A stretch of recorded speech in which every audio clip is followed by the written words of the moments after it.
하늘의 문을 여소서. 이곳을 주목하소서. 주를 향한 노래가 꺼지지 않으니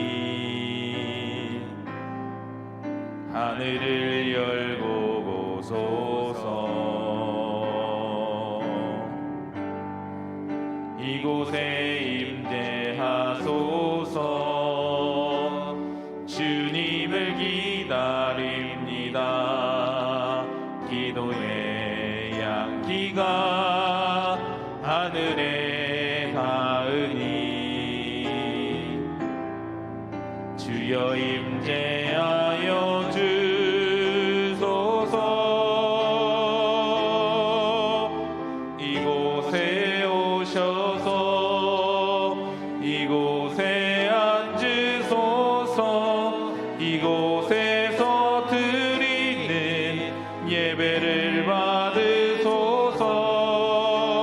주님의 이름이 주님의 이름만이 오직 주의 이름만 이곳에 있습니다. 주의 성도들아, 여호와를 찬송하며 그의 거룩함을 기억하며 감사하라. 그의 노염은 잠깐이요 그의 은총은 평생이로다. 저녁에는 울음이 깃들일지라도 아침에는 기쁨이 오리로다. 아멘.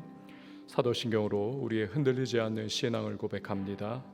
전능하사 천지를 만드신 하나님 아버지를 내가 믿사오며 그 외아들 우리 주 예수 그리스도를 믿사오니 이는 성령으로 잉태하사 동정녀 마리아에게 나시고 본디오 빌라도에게 고난을 받으사 십자가에 못 박혀 죽으시고 장사한 지 사흘 만에 죽은 자 가운데서 다시 살아나시며 하늘에 오르사 전능하신 하나님 우편에 앉아 계시다가 저리로서 산자와 죽은 자를 심판하러 오시리라. 성령을 믿사오며 거룩한 공회와 성도가 서로 교통하는 것과 죄를 사하여 주시는 것과 몸이 다시 사는 것과 영원히 사는 것을 믿사옵나이다. 아멘. 앉으셔서 찬송가 28장 찬양합니다.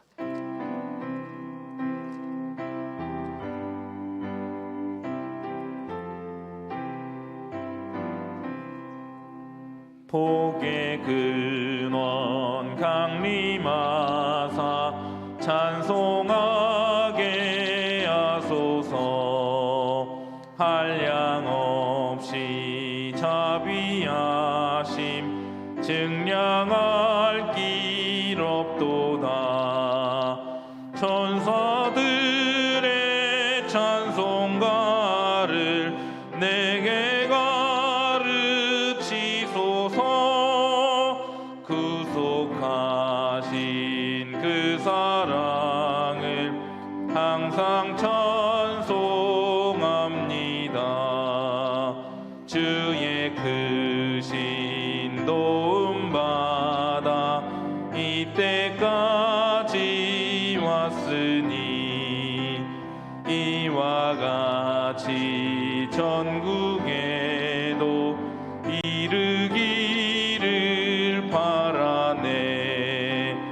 하나님의 품을 떠나 죄에 빠진 우리를 예수 구원하시려고 보혈을 여주셨네.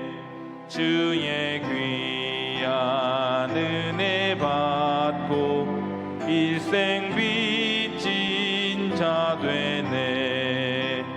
주의 은혜 사슬 되사 나를 주께 매소서. 우리 마음은 연약하여 범죄하기 쉬우니 하나님이 받으시고 전국인을 지소서.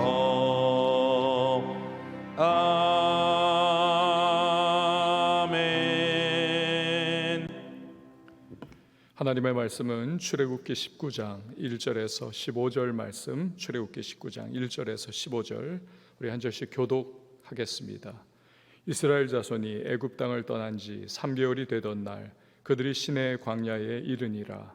그들이 르비딤을 떠나 시내 광야에 이르러 그 광야에 장막을 치되 이스라엘이 거기 산 앞에 장막을 치니라. 모세가 하나님 앞에 올라가니 여호와께서 산에서 그를 불러 말씀하시되 너는 이같이 야곱의 집에 말하고 이스라엘 자손들에게 말하라. 내가 애굽 사람에게 어떻게 행하였음과 내가 어떻게 독수리 날개로 너희를 업어 내게로 인도하였음을 너희가 보았느니라. 세계가 다 내게 속하였나니 너희가 내 말을 잘 듣고 내 언약을 지키면 너희는 모든 민족 중에서 내 소유가 되겠고 너희가 내게 대하여 제사장 나라가 되며 거룩한 백성이 되리라. 너는 이 말을 이스라엘 자손에게 전할지니라. 모세가 내려와서 백성의 장로들을 불러 여호와께서 자기에게 명령하신 그 모든 말씀을 그들 앞에 진술하니 백성이 일제히 응답하여 이르되 여호와께서 명령하신 대로 우리가 다 행하리이다. 모세가 백성의 말을 여호와께 전하매 여호와께서 모세에게 이르시되 내가 빽빽한 구름 가운데서 내게 임함은 내가 너와 말하는 것을 백성들이 듣게 하며 또한 너를 영영히 믿게 하려 함이니라. 모세가 이 백성의 말을 여호와께 아뢰었으므로 여호와께서 모세에게 이르시되 너는 백성에게로 가서 오늘과 내일 그들을 성결하게 하며 그들에게 옷을 빨게 하고 준비하게 하여 셋째 날을 기다리게 하라. 이는 셋째 날에 나 여호와가 온 백성의 목전에서 시내산에 강림할 것임이니 너는 백성을 위하여 주위의 경계를 정하고 이르기를 너희는 산과 산에 오르거나 그 경계를 침범하지 말지니 산을 침범하는 자는 반드시 죽임을 당할 것이라.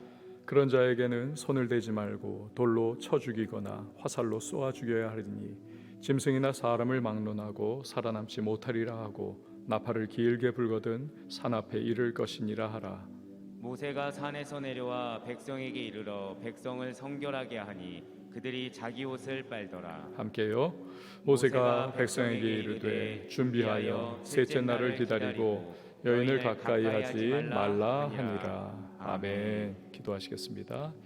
드린 예물 예배헌금, 감사헌금, 일천번제 서원헌금, 11조 헌금, 장학헌금, 선교헌금 봉헌합니다. 하나님 감사합니다. 우리를 깨워주시고 주님께 기도하며 하루를 여는 은혜를 베풀어 주셨습니다. 오늘의 이 인생 발걸음을 내디딜 때에도 우리 기도 가운데에 하나님 만나고 주님이 주시는 평안과 응답을 누리며 복된 하루 우리 힘차게 전진하는 주님의 사람들이 되게 하여 주시옵소서. 말씀을 통해 오늘도 우리에게 들려주실 그 세미한 음성을 기대합니다. 주께서 오늘 이 말씀 우리 붙잡고 신비에 새기며 인생 발걸음 속에 순종하며 나갈 때 오늘 하나님의 백성들을 책임져 주시고 인도하시고 가장 좋은 것으로 베풀어 주시는 주님을 경험하는 복된 하루가 되게 하여 주옵소서. 귀한 예물 주님 앞에 봉헌합니다. 마음과 심령을 담고 삶을 담아 주 앞에 올려드리는 예물 기쁨으로 받아주시고 하늘의 문을 열어 복을 주시고 또한 응답의 놀라운 역사로 삶의 구체적인 순간순간 주께서 이름이 늦은 비와 같이 부어 주시옵소서. 새벽을 섬기는 반주자에게 오늘도 힘과 능력을 주시고 그 섬김이 주님께 기쁨되고 또 은총의 통로 되게 하여 주시옵소서. 이유를 맡겨드리고 예수님의 이름으로 기도합니다. 아멘. 우리가 성경을 읽다 보면요 좀 헷갈리는 그런 부분들이 없지 않아 있습니다. 그중 하나가 이 호렙산과 시내산 여기에 대한 겁니다. 모세가 나이 80에 하나님의 산 시내에서 이 호렙산에서 떨기나무 불꽃 가운데 나타나신 하나님을 만나 소명을 받죠. 그런데 출애굽기를 계속 읽다 보면 이 호렙산과 시내산이 이렇게 막 겹치는 그러한 부분이 있습니다. 왜 그럴까요? 그것은 시내산이 곧 호렙산이기 때문에 그렇습니다. 같은 곳이에요. 지도를 보다 보면요 미디안 광야에서 모세가 꽤나 멀리까지 양떼를 몰고 가서 호렙산 근처에서 이 풀을 먹인 겁니다. 그러니까 목자들은 때로 이 목초지를 따라 가지고 양들을 끌고 수개월 동안을 이동을 하기도 하는 거죠. 3D 업종입니다. 그리고 이 출애굽한 이스라엘을 데리고 모세가 드디어 이 하나님 백성 다운 그러한 언약을 체결하는 장소가 바로 이 시내산. 여기서 그래서 율법을 받지 않습니까? 십계명을 이 산에서 받는 거죠. 호렙산, 시내산 뭐 같은 곳입니다. 신정 국가의 초석을 그래서 이 언약을 체결하고 또 십계명을 통해 가지고 이제 놓게 되는 것이죠. 자, 1절과 2절 말씀을 보시기를 바랍니다. 이스라엘 자손이 애굽 땅을 떠난 지 3개월이 되던 날 그들이 시내 광야에 이르니라. 그들이 르비딤을 떠나 시내 광야에 이르러 그 광야에 장막을 치되 이스라엘이 거기 산 앞에 장막을 치니라. 출애굽 3개월 되었을 때 이제 시내산 광야에 이른 거죠. 하나님께서 떨기나무 불꽃 가운데 모세야 모세야 네가 선 곳은 거룩한 땅이니 발에서 신을 벗어라. 그렇게 처음 모세를 만나 주신 곳에 드디어 이른 겁니다. 근데 하나님께서 그 과거에 모세를 부르셨을 때 그 떨기나무 불꽃 가운데 예언을 딱 주시지 않습니까? 내가 이스라엘 백성을 출애굽시킬 것이고 이 산에서 그들이 나를 섬기게 할 것이다. 이 예언을 하신 거예요. 그런데 이제 출애굽 3개월 지났을 때 그 예언을 드디어 하나님께서 성취를 하시는 겁니다. 하나님은 언제나 그 말씀을 이루시고 성취하시는 분이십니다. 그리고 우리는 하나님의 말씀을 언제나 신뢰를 해야만 하는 것이죠. 화무 11홍이라고 하지 않습니까? 풀은 마르고 꽃은 시듭니다. 온 천지에 개나리가 폈었고 벚꽃과 목련이 얼마나 화려하게 아름답게 우리의 눈을 쏙 다 집중시키면서 그렇게 물들어 있지 않았습니까? 10일이 지나니까 다 시들고 말라버렸습니다. 화려한 것들은 사람의 주목을 끕니다. 그리고 사람의 정신을 쏙 뺍니다. 하지만 좀 시간 지나면 다 사라져 버립니다. 세상에 많은 소리들과 여기저기에 떠들어대는 소리들 우리의 정신을 다 빼앗아 가요. 그러나 시간 지나고 세월 흐르면 그게 다 흩어져 버리는 것을 우리는 경험을 합니다. 하지만 하나님의 말씀은 여러분 영원합니다. 온 천지가 바뀌어도 사라져도 하나님 말씀은 사라지지 않는, 이 하나님의 말씀은 우리의 믿음의 근원인 것이죠. 자, 3절에서 4절 말씀을 보시기를 바랍니다. 모세가 하나님 앞에 올라가니 여호와께서 산에서 그를 불러 말씀하시되 너는 이같이 야곱의 집에 말하고 이스라엘 자손들에게 말하라. 내가 애굽 사람에게 어떻게 행하였음과 내가 어떻게 독수리 날개로 너희를 업어 내게로 인도하였음을 너희가 보았느니라. 아멘. 하나님은 그 백성을 이끌어서 야곱의 집이다. 그리고 두 번째는 이스라엘 자손이다. 야곱의 집, 이스라엘 자손. 이 야곱은 누굽니까?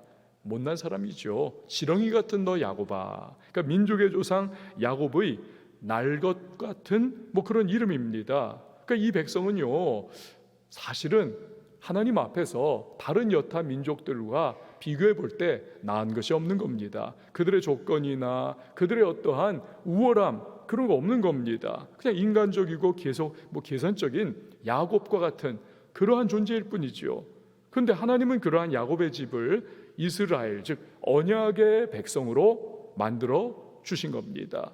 언약적 칭호가 바로 이스라엘이 아닙니까? 이걸 통해서 우리가 보듯이 자격이나 조건이 좋아가지고 하나님의 백성이 됐느냐? 절대 아니라는 것입니다. 오로지 하나님의 은혜와 하나님의 사랑으로 인해서 그분의 선택으로 인해서 이스라엘은 백성이 된 것이죠. 그것이 바로 저와 여러분의 모습이 아닙니까?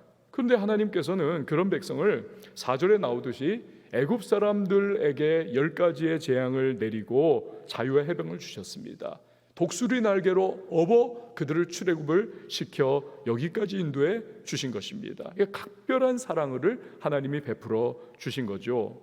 여기서 우리가 한 가지 유의할 점이 있습니다. 이스라엘을 독수리 날개로 업어 가지고 인도하셨다. 이 독수리는 여러분 새끼를 아주 그냥 지극정성으로 돌보는 그러한 동물이 아닙니까? 하지만 때가 되면 둥지를 다 흩어버립니다. 흩어버려요. 새끼들이 홀로 서는 그러한 훈련을 시킵니다. 날개를 펴고 그 위에 새끼들을 얹어가지고 저 높은 창공으로 올라가 뚝 떨어뜨리면 이 새끼들이 죽는다고 날개짓을 막 하지만 그러나 근육이 아직 발달이 안 돼서 뚝뚝뚝뚝 떨어져 내리는 거죠. 그러면 기겁한 이 새끼들을 다시 날개로 어미가 받지 않습니까? 또다시 올라가 가지고 또 떨어뜨리고, 이걸 반복함을 통해서 새끼들이 날개짓을 하다가 근육이 이제는 튼튼해지고, 그래서 결국 스스로 날아오르도록, 그러면 결국 새끼들도 이후에는 조류의 제왕이 되는 것이죠. 그러니까 하나님이 이스라엘을 독수리 날개로 업어 그래서 인도했다. 이 말씀 안에 함의된 것은 무엇입니까? 그들을 하나님께서 그 지극한 사랑으로 인도를 하시지만 그 사랑의 인도의 과정에는 또 훈련이 있다는 겁니다. 인내와 고통과 시련도 하나님께서 목적을 가지고 허락을 하신다는 겁니다. 그 공중에서 떨어지는 거죠. 날개가 튼튼하게, 그래서 스스로 날아오르도록 하는 것과 같은 그러한 훈련인 것입니다. 그러니까 우리도 살아가면서 어려움이 있고 고난이 있지만 이 과정을 잘 하나님의 말씀 붙잡고 신뢰하면서 엄마가 우리를 죽이기에 하겠어 막 하면서 푸드득 하는 것처럼 하다 보면 반드시 우리도 하나님의 백성다운 모습으로 그렇게 훈련받아 서게 되는 것이지요. 여러분, 하나님은 성도를 결코 온실 속 화초와 같이 키우지를 않으십니다. 그건 참사랑이 아니죠. 진짜 부모라면 자식을 강인하게 키우는 것 아닙니까? 스스로 설 수 있게 하는 거죠. 오냐 하다 보면 자식이 망합니다. 그 어떤 분으로부터 들었어요. 그 아는 분입니다. 그 얘기예요. 그 부모님이 IMF 때 빌딩을, 그냥 명동의 큰 빌딩을 그냥 너무 헐값으로 줍줍한 겁니다. 이걸 그러니까 월세만 수억 원이 나온다니까요. 월세만 수억 원. 그러니까 얼마나 돈을 많이 벌겠습니까? 그러니까 멀쩡하게 대학을 잘 나오고 그것도 명문대 나온 자식들이요, 직장을 하나도 안 가집니다. 그 부모가 그냥 월세만 수억 원이 있으니까 집에 쌓인 게 돈이니까 그 쓰느라고 바쁜 겁니다. 직장 안 가지죠. 남편이 의사인데 그 남편 의사 벌어오는 돈도 그냥 푼돈으로 여기고 코웃음을 치는 겁니다. 니깎게 돈 벌어와요. 얼마가 벌어오냐.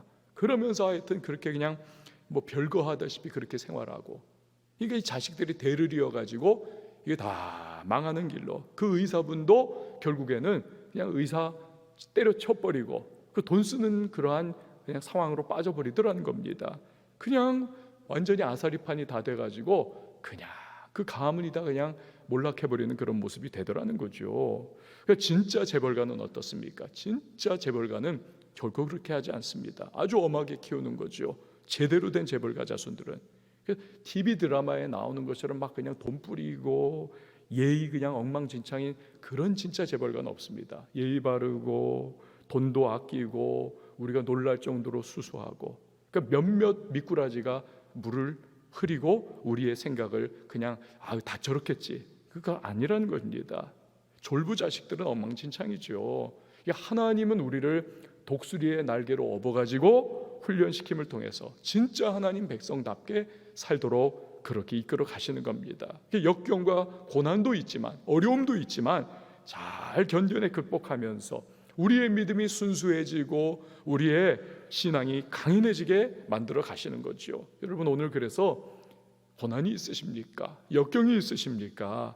독수리 날개로 업어 훈련하시는 하나님의 과정이라는 사실을 꼭 기억하시고 믿음으로 인내하며 감당할 때에 반드시 그 일이 축복이 될 줄 믿습니다.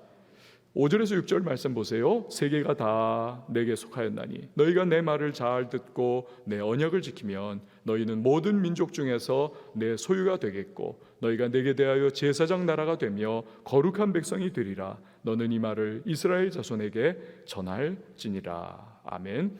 하나님은 지역신이 아니라는 겁니다. 어느 한 지역만을 다스리는 그 당시에 사람들이 가지고 있던 그러한 관념의 신이 아니라 온 세상 만물을 다스리시는 유일하신 참 하나님이다. 이런 위대한 하나님의 소유된 백성이니까 언약을 지켜야 한다는 것입니다. 그러면 하나님은 그들을 제사장 나라 되게 하겠다. 여기 제사장 나라라고 기록을 했잖아요. 그런데 히브리어를 헬라어로 이제 번역을 한 70인역 성경이라는 것이 있습니다. 여기는 왕 같은 제사장 직분을 준다라고 이렇게 번역을 해요. 이 부분을. 이걸 나중에 베드로 사도가 베드로전서 2장 9절에서 인용을 하죠. 성도를 향해서 너희는 왕 같은 제사장이요. 바로 이 구절에서 따온 것입니다. 자, 그런데 이 하나님과 이스라엘의 언약은요, 쌍무 언약입니다. 쌍무 언약. 그러니까 쌍방 간의 의무를 가지고 있는 겁니다. 내가 지키면 너도 지켜야 한다. 근데 문제는 뭡니까? 하나님은 언제나 언약에 신실하세요. 그러나 이스라엘은 언제나 언약을 지키는 일에 실패를 합니다. 이게 죄악 가운데 물들어 있는 인간의 실존인 것이죠. 언약을 지킬 능력이 없는 겁니다. 이 쌍무 언약이 그래가지고 이 깨져버리는 것 아닙니까? 그게 다 그냥 포로로 끌려가고 다 그렇게 이지러지는 것이죠. 하나님이 그것을 다 깨닫게 해주는 거죠. 이 나중에 보면 로마서에서 바울이 그것을 다 예로 들면서 결국 율법은 뭐냐? 몽학 선생이다. 너희로 하여금 하나님의 은혜가 너희를 구원한다는 것을 깨닫게 하는 그러한 몽학 선생이다. 여기까지 쭉 바울이 끌고 가지 않습니까? 결국 예수님께서 오시죠. 그래서 그를 믿으면 구원을 주시는 이 쌍무 언약에 실패한 우리를 향해 편무 언약, 이 하나님께서 오로지 은혜를 우리에게 베풀어 주시는 그분의 사랑과 그분의 자비와 그분의 긍휼, 이 편무 언약으로 우리에게 허락해 주시는 거죠. 우린 그런 존재입니다. 그러니까 이런 우리를 한량없는 사랑과 긍휼과 자비로 구원해 주시고 백성 삼아 주시는 하나님, 이분을 우리는 영원토록 감사하고 그분을 우리는 경배해야 하는 것이죠. 자, 7절에서 8절은 바로 그 쌍무 언약에 대해서 이스라엘이 응답하는 부분인 겁니다. 근데 응답에서 하긴 하지만 실패하죠. 나중에 자 보세요. 모세가 내려와서 백성의 장로들을 불러 여호와께서 자기에게 명령하신 그 모든 말씀을 그들 앞에 진술하니 백성이 일제히 응답하여 이르되 여호와께서 명령하신 대로 우리가 다 행하리이다. 모세가 백성의 말을 여호와께 전하매. 자, 여기서 모세의 모습이 특징적이죠. 그는 하나님과 백성 사이에서 이 중재자로서의 역할을 잘 감당을 합니다. 존 스토트 목사님 계시지 않습니까? 몇 해 전에 소천을 하셨는데요. 그분이 설교에 관한 그 책을 쓰신 게 있습니다. Between Two Worlds라고 하는 두 세계 사이에서, 이게 설교자라는 겁니다. 지금 모세가 그렇지 않습니까? 하나님과 백성 사이에서 지금 중재의 역할을 감당하잖아요. 하나님의 말씀을 전하고 또 백성의 응답을 하나님께 올려드리는. 그래서 여러분, 하나님의 세계와 인간의 세계, 이 사이에 서 있는 것이 설교자인 거지요. 성경을 책별로 이렇게 다루면서 지금 마가복음 하고 있지만 강해 설교하는 것이 필요한 겁니다. 그래야 설교를 할 때 설교자도 인간이기 때문에 자기 기호가 있고 자기의 사심이 들어갈 가능성도 없지 않아 있는 거죠. 요거 내가 그냥 설교해가지고 저 사람들 끌고 가야지, 그럴 수 있는 거죠. 그러니 강해 설교를 척별로 쭉 하면서 자기가 다루기 싫은 것도 힘든 것도 다뤄야만 하는 거죠. 그리고 설교는 자신의 묵상이 들어가지만 그러나 꼭 마지막에는 주석책과 참고도서를 잘 활용을 할 필요가 있습니다. 왜냐하면 설교자도 이 생각의 폭이 좁거나 오류가 있을 수 있기 때문에 선배들의 축적된 해석으로 마지막 부분에서는 자기가 이 해석이 과연 옳은가 이 검증을 해야만 하는 것입니다. 그래야 잘못된 해석에 빠지지 않는 것입니다. 헤아려 새 것이 없습니다. 기독교 2000년 역사상 이미 대부분의 성경은 거의 다 해석이 완료가 됐습니다. 이건 완전히 새로운 거야, 그건 거의 이단으로 봐야만 합니다. 요즘 자꾸 이단이 신문 전면 그냥 헛소리를 도배를 해놔가지고 아주 보면 미치겠어요. 아주 이걸 어떻게 이걸 내내, 돈도 많아요. 왜? 당연하죠. 집 팔아가지고 그냥 공동체 생활하면서 그냥 거기에 다 바치니까. 하여튼 여러분, 하나님의 말씀이 중요하고 말씀을 정직하게 우리가 살펴보는 것이 필요하다. 자, 이제 하나님과 이스라엘 간에 언약 체결을 하려고 합니다. 이를 위해서 하나님은 이스라엘을 준비해 시키십니다. 9절에서 11절 말씀이죠. 여호와께서 모세에게 이르시되 내가 빽빽한 구름 가운데서 내게 임함은 내가 너와 말하는 것을 백성들이 듣게 하며 또한 너를 영영히 믿게 하려 함이니라. 모세가 백성의 말을 여호와께 아뢰었으므로 여호와께서 모세에게 이르시되 너는 백성에게로 가서 오늘과 내일 그들을 성결하게 하며 그들에게 옷을 빨게 하고 준비하게 하여 셋째 날을 기다리게 하라. 이는 셋째 날에 나 여호와가 온 백성의 목전에서 시내 산에 강림할 것임이니. 오늘과 내일 이틀간 이스라엘은 성결 예식을 통하여 준비를 해야 한다. 몸을 성결하게 하고 옷을 빨라는 겁니다. 근데 여러분 지금 이 사람들이 어디 있습니까? 광야에 있는 거예요. 근데 광야 어디에서 물을 얻어서 옷을 빨라는 겁니까? 물이 얼마나 귀합니까?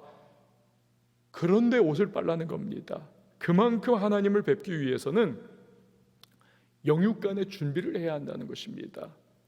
지금 마실 물도 부족하다 생각해야 할 그 판에 그 물을 나눠 가지고 옷을 빨아라.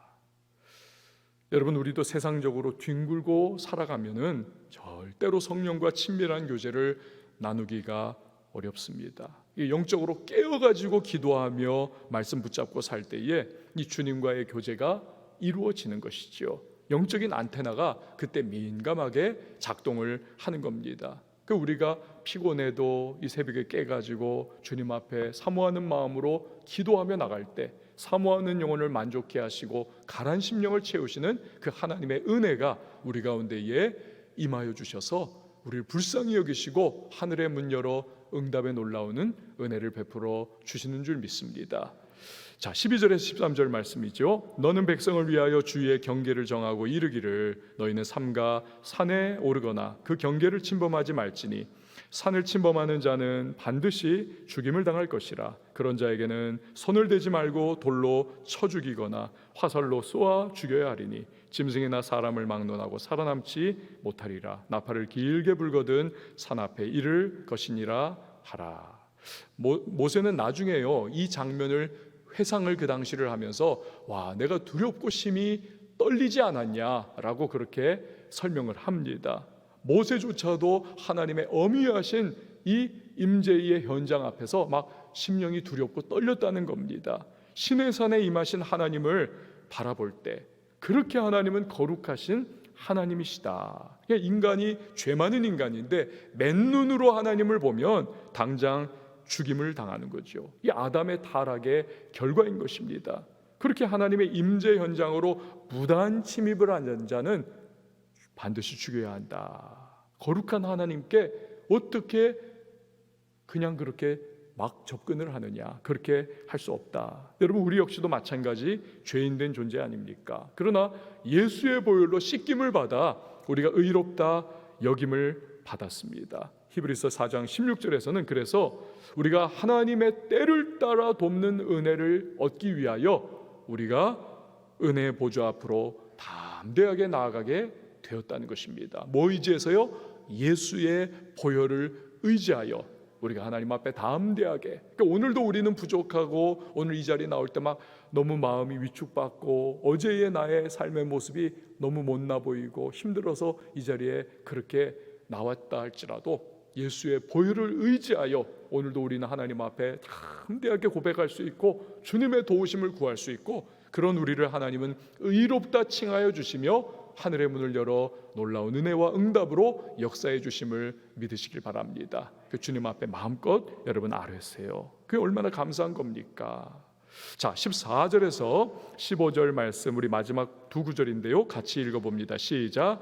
모세가 산에서 내려와 백성에게 이르러 백성을 성결하게 하니 그들이 자기 옷을 빨더라. 모세가 백성에게 이르되 준비하여 셋째 날을 기다리고 여인을 가까이 하지 말라 하니라. 아멘. 하나님 말씀대로 백성이 성결하기 위해서 옷을 빠는 것입니다. 그리고 여인 즉 아내를 가까이 하지 않는 겁니다. 고린도전서 7장 5절에서 바울은 이 부분을 염두에 두는 거죠. 부부라 할지라도 기도할 틈을 얻기 위해서는 잠시 동안은 떨어져 있을 수 있다라고 하는 거죠. 그러니까 하나님과의 관계는 그 어떤 관계보다도 더 앞선다라는 것입니다. 지금 5월 가정의 달이 아닙니까, 여러분? 크리스천 가정은 부부가 하나님을 가정의 최우선으로 모셔드리고 그분 안에서 서로 위하고 서로 사랑하며 살아갈 때에 이게 가장 선하고 아름다운 가정이 이루어지는 거죠. 여러분의 가정, 우리 왕성의 가정들이 다 주님을 최우선 순위에 모셔드리고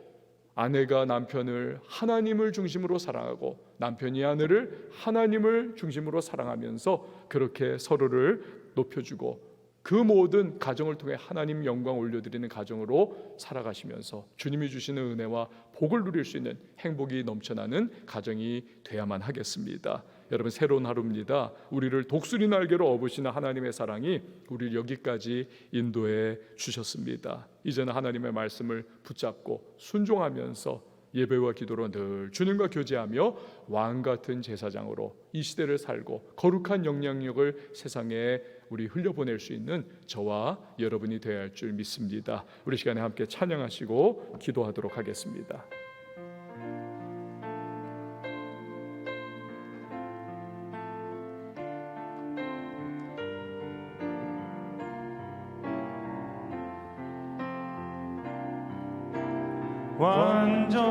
완전하신 나의 주 의의 길로 날 인도하소서. 행하신 모든 일 주님의 영광 경배합니다. 다 경배합니다.